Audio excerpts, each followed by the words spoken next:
Recording चालू कर दी है। जी बोले। सर इसमें ये जो आपने टैम और कार लिखवाया था ट्रिक, हम्म। तो सर ये किस बेसिस पे लिखवाया था, समझ में ही नहीं आ रहा था। बेटा टैम नहीं है, पहली बात तो ये टीम है। आपने टैम लिख दिया होगा, मैं इसको टीम के नाम से याद कराता हूँ। टीम का ये अर्थ होता है कि कभी भी बेटा, जब भी अल्कीन में एडिशन होता है, अल्कीन में,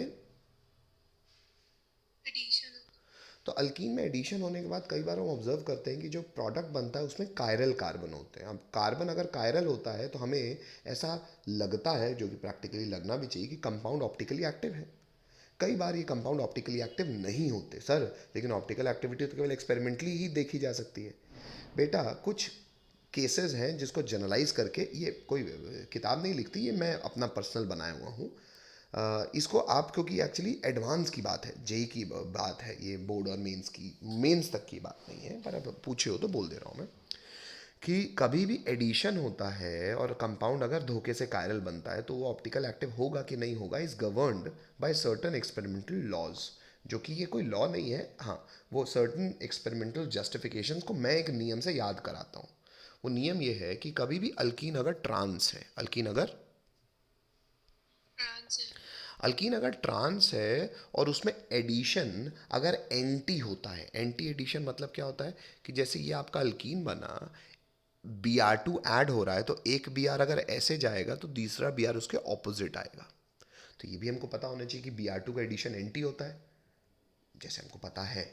और अगर कोई कॉमन सेंस पूछो कि Br2 का एडिशन एंटी क्यों होता है, क्यों, तो इसलिए होता है क्योंकि बेटा ब्रोमीन बहुत बड़े बड़े होते हैं, तो सेम साइड से आ भी नहीं पाएंगे। तो ब्रोमीन का एडिशन क्योंकि एंटी होता है, तो ट्रांस में अगर एंटी व्यक्ति एडी ऐड हो रहा है, तो जो प्रोडक्ट बनेगा अगर वो कायरल है, तो कायरल ऑप्टिकली इनएक्टिव रहेगा। क्यों रहेगा? Because of formation of mesoform. तो इसको मैंने याद कैसे कराया कि ट्रांस में एंटी एडिशन होगा तो मीसोफॉर्म बनेगा। आपने टैम लिख दिया, वो भी गलत नहीं किया, पर मैंने इसको टीम से याद किया था, तो मैं टीम लिखवाता हूँ। आपने टैम लिखा, वो भी सही। और बोलो। और इसी का उल्टा मतलब, सिस में अगर सिन एडिशन, सिन मतलब सेम साइड, तो प्रोडक्ट क्या बनेगा? Racemic mixture. मतलब प्रोडक्ट ऑप्टिकली एक्टिव ही बनेगा क्या? हाँ बेटा। पर कई बार ऑप्टिकल एक्टिविटी मीसो मतलब इंटरनल कॉम्पनसेशन से होगी, कई बार रेसमिक मतलब एक्सटर्नल कॉम्पनसेशन से होगी। हालांकि ये मुझे बताना नहीं चाहिए क्योंकि एडवांस की बात है, तो मैंने तो अभी ये बोर्ड की रिवीजन की क्लास रखी है, पर कोई बात नहीं। सर क्योंकि आपने तो सिस वाले में भी एंटी एडिशन ही लिखवाया था। है बेटा। हाँ सर, और ये सर आपने टैम ही लिखवाया था। यस सर, अच्छा हमने भी सॉरी टैम ही सॉरी लिखवाया था। सॉरी सॉरी सॉरी, नहीं नहीं नहीं, ठीक, सॉरी सॉरी। मतलब एडिशन चेंज नहीं करना है बेटा, सॉरी। एडिशन चेंज नहीं करना है, इनको चेंज करना है। बिल्कुल ठीक है, सॉरी। ट्रांस में एंटी एडिशन करोगे तो मीसो बनेगा, सिस में एंटी एडिशन करोगे तो रेसमिक मिक्सचर बनेगा, सॉरी। फिर ये इसका कहानी क्या हो जाएगी? ट्रांस में सिन एडिशन करोगे तो रेसमिक मिक्सचर बनेगा, और सिस में सिन एडिशन करोगे तो मीसो फॉर्म बनेगा। हाँ ठीक है। मीसोफॉर्म। हाँ ठीक है, मतलब एडिशन सेम रखना है। एंटी एडिशन और सिन एडिशन, सिन मतलब सेम साइड। चलो ठीक है बेटा, अच्छा याद दिलाया, धन्यवाद। Yes sir. चलो और बोलो बेटा। एक फोटो भेजिए। हटा दे रहा हूँ इसको।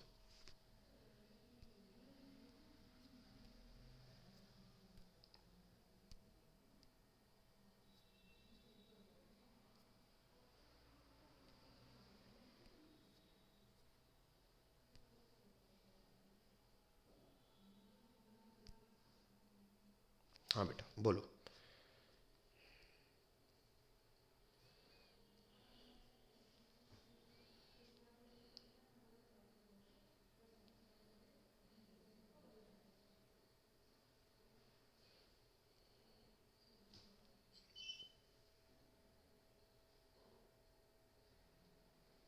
हेलो। बोल बेटा, इंतजार में हूँ मैं। हाँ सर। सर वो इसका मैकेनिज्म मेरे को समझ में नहीं आया था। कौन ये सामने पूरा बताना है अनसिमेट्रिकल अल्कीन का? नहीं सर, वो तो जब पेरोक्साइड होता है तो एंटी मार्कोनी का वो लगता है, तो मैकेनिज्म नहीं आया। हाँ तो बेटा वही नहीं, ऊपर से ही ना, देखो, ये देखो, सबसे पहले अगर खराश इफेक्ट की बात कर रहे हैं अपन तो ये तभी एंटी मार्कोनिकॉफ तभी लगेगा जब पेरोक्साइड की मौजूदगी हो। ये हो गया पेरोक्साइड, बेंजीन का पेरोक्साइड है, इसलिए नाम भी शायद लिखा होगा बेंजोइल पेरोक्साइड, नहीं लिखा कोई बात नहीं। बेंजीन से C O और ये O, ये पेरोक्साइड लिंकेज आ गया। अच्छा, जो पेरोक्साइड लिंकेज होता है सनलाइट की मौजूदगी में यही होमोलिसिस करेगा तो बॉन्ड यहाँ से अलग अलग हो जाएगा। तो इस तरफ भी बनेगा C6H5COO, इधर भी बनेगा C6H5COO, ये देखो बन गया दो। Hello, yes sir. अब ऑक्सीजन पे रेडिकल का ऑक्सीजन झेलेगा नहीं झेलेगा तो बॉन्ड कार्बन से यहाँ फिर टूटेगा। तो ये जो रेडिकल इस वाले कार्बोनाइल कार्बन पे आएगा वो रेडिकल रेडिकल मिलकर डबल बॉन्ड बना लेगा और इस पे रेडिकल बच जाएगा। देखो नीचे C6H5 तो आपने लिखा है पर यहाँ रेडिकल नहीं बनाया, यहाँ रेडिकल बना देना चाहिए। C6H5 यानी कि फिनाइल का रेडिकल बन गया। यहाँ तक दिक्कत बोलो? नहीं सर। ठीक है। फिनाइल के रेडिकल के बाद कहानी आगे बढ़ा रहा हूँ, बस ये CO2 गैस रिलीज हो गए, फिनाइल का रेडिकल आगे मारने जाएगा। अगला पन्ना बताऊँ? भेजो मत, ऐसे ही बता देता हूँ। नहीं सर। हाँ, नहीं सर। चलो आता है उतना आगे से। हाँ सर। चलो, सर बस यही डाउट था कि चेन टूटेगी कैसे।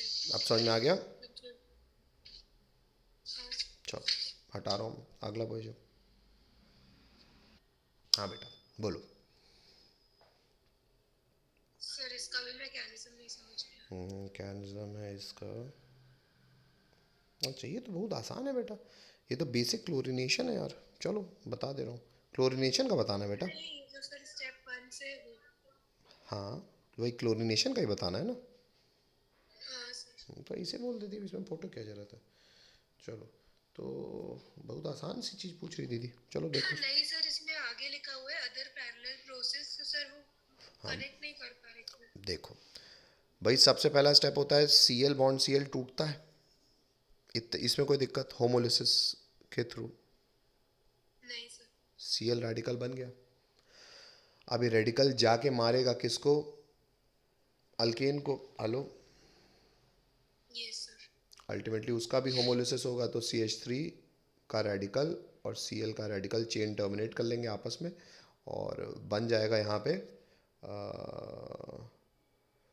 अच्छा, Cl का रेडिकल अगर इसको मारा तो हाँ ठीक तो है, ये मान लो रेडिकल मारा तो बन गया आपका CH3Cl। Hello, yes sir. अब ये जो CH3, आप बाकी मैकेनिज्म तो आपने दिखा हुआ, अब अदर प्रोडक्ट्स कहाँ से बनेंगे वो देख लो बेटा। ये जो CH3Cl है, इस CH3Cl को भी धीरे धीरे जब रिएक्शन आगे बढ़ता जाएगा तो ऐसा प्रोबेबिलिटी है ना, जब इसका प्रतिशत बढ़ जाए तो बढ़ने के बाद हो सकता है इसको भी ना Cl रेडिकल मार सकता है, क्योंकि Cl रेडिकल तो शुरू में बन रहा है, शायद धीरे धीरे धीरे धीरे धीरे तो CH3Cl बढ़ने लगेगा, CH4 घटने लगेगा। तो जब CH3Cl बढ़ने लगेगा तो हो सकता है भाई अल्टीमेटली अपने को करना क्या, अपने को दो कार्बन से एक हाइड्रोजन चुराना है रेडिकल होमोलिसिस करा के। तो क्या सिर्फ हम मीथेन जब घटने लगेगा और ये जब बढ़ने लगेगा तो क्या हम इसको भी अटैक नहीं कर सकते? कर सकते हैं। अगर करेंगे तो क्या होगा, एक Cl तो लगा हुआ है, एक और Cl लग जाएगा। हालू,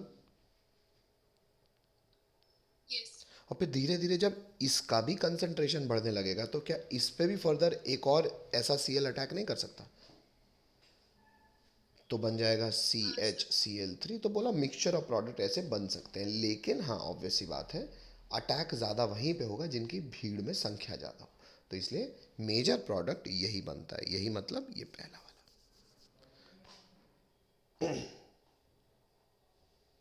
यस सर। और बोलो। एक मिनट, तो KCN और NaCN वाला बताया था। हम्म, सॉरी, CN का बताया था कि जब CN जुड़े NC जुड़ेगा।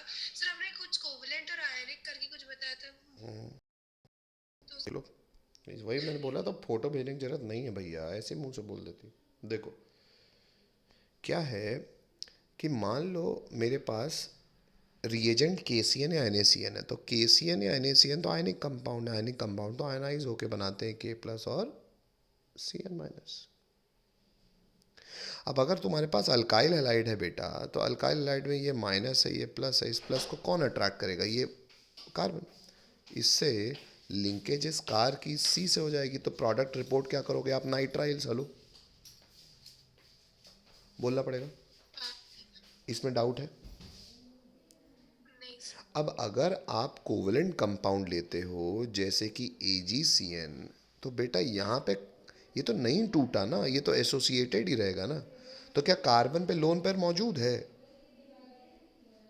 नहीं सर। अगर नहीं है तो नाइट्रोजन पे ही लोन पेयर बचा ना। हाँ तो सर। इस केस में अगर RX पे अटैक होगा तो इसकी डेल्टा पॉजिटिविटी पे नाइट्रोजन ही बस अटैक कर पाएगा ना। हेलो।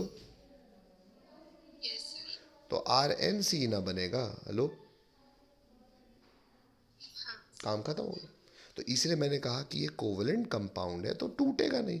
टूटेगा नहीं तो लोन इलेक्ट्रॉन डेंसिटी ही केवल नाइट्रोजन में क्रिएटेड है, तो वही ना अटैक कर पाएगा, and hence it behaves an ambident nucleophile. Hello. Yes. अगला बोलो। हाँ पढ़। A hydrocarbon C5H10 does not react with chlorine in dark रुक जा। but रुक gives जा। a अरे हट। फ्लो चार्ट बनाना पड़ेगा। देख, अब पहली चीज कह रही है क्लोरीन से डार्क में रिएक्ट नहीं करता। हेलो।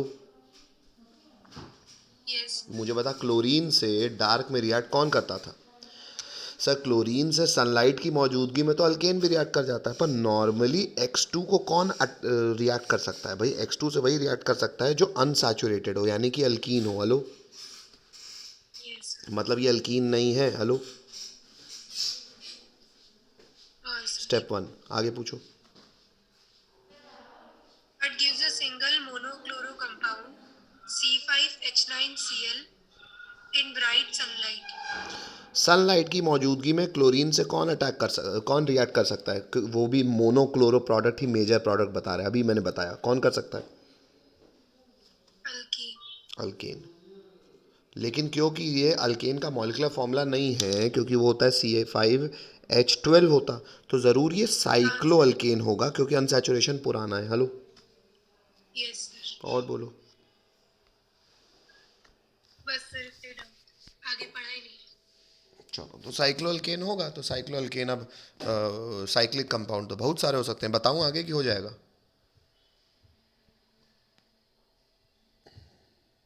सर हो जाएगा. भाई सिंगल बोल रहा है ना, तो सिंगल तो केवल इसी केस में हो सकता है, किसी में भी लगा तो बात एक ही है।